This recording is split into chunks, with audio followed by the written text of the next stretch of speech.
Well, good morning, Christ Fellowship.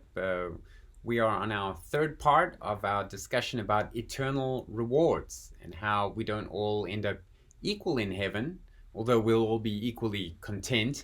Um, and yet God rewards us in different ways. And yesterday we looked at 2 Corinthians 5:10, and today there's another fascinating passage from 1 Corinthians chapter 3.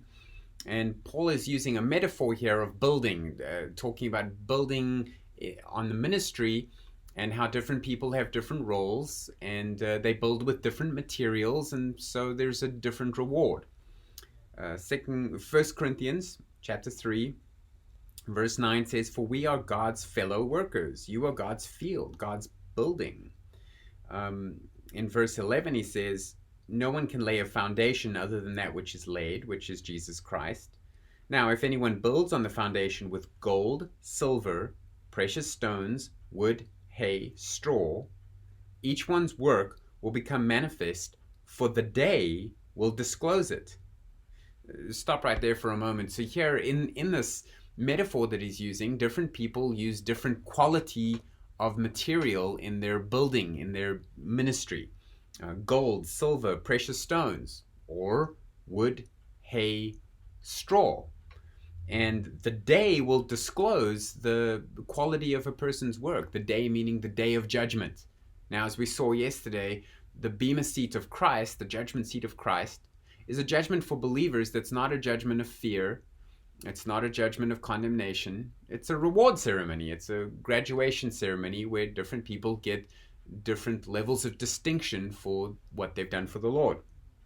And it depends on your faithfulness with what you've done and how much you have invested in the kingdom work. And some people will invest gold, silver, and precious stones, and others will invest more wood, hay, and straw. Each one's work will become manifest, for the day will disclose it. It's your work, it's your investment in the kingdom that's being judged here, not your soul. You're already saved. The day will disclose it because it will be revealed by fire, and the fire will test what sort of work each one has done. If the work that anyone has built on the foundation survives, he will receive a reward. If anyone's work is burned up, he will suffer loss, though he himself will be saved, but only as through fire. So here we know this is talking about believers because this person is still saved. This isn't their soul that's being judged, as I said, it's just the work. But if their work is burned up, verse 15 says, he will suffer loss. And I like what one commentator said about that passage.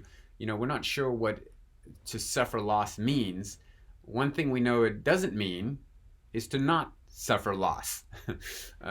So there will be some sort of loss suffered at this judgment, at this reward ceremony. You can imagine what it's like if you've partied all your college career and you managed to still pass and you get your degree, but your roommate was diligent to give up Saturday night parties so that he could study and memorize and put in the extra work and got extra credit and did better on the exams than you did, and he graduates summa cum laude with a medal of distinction and maybe some sort of cash reward or whatever.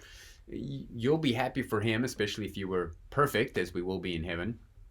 But you will still register that you could have had more had you invested more. And so that's what that passage is about. Now, at this point in our series, you might be asking, well, what is the reward? What are we talking about here? Is it jewels in the crown? Is it another room on your mansion in heaven?